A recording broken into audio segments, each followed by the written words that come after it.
No soy carne,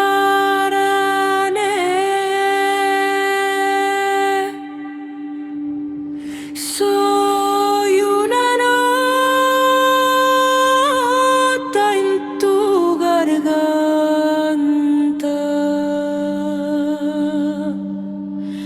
un fragmento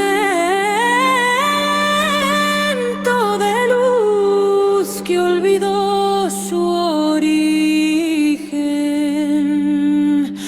hasta que este ruido ácido me despertó.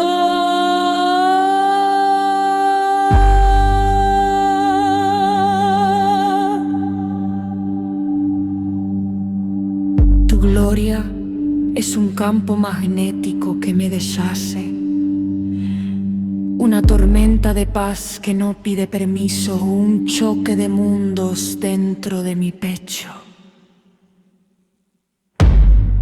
Bajo la frecuencia del mundo hay un código, un lenguaje de fuego que solo los muertos al ego entienden.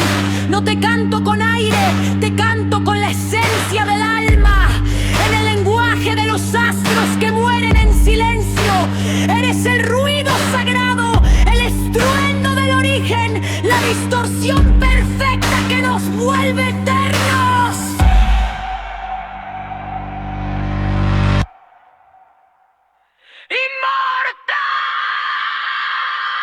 Inmarcesible, inabarcable.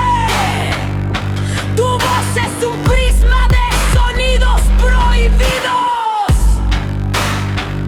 Te adoro en el caos, te encuentro en el borde de la realidad, en la frecuencia omega, donde todo comienza. Santo en el abismo. Santo en el abismo. Santo en el abismo. Santo en el abismo.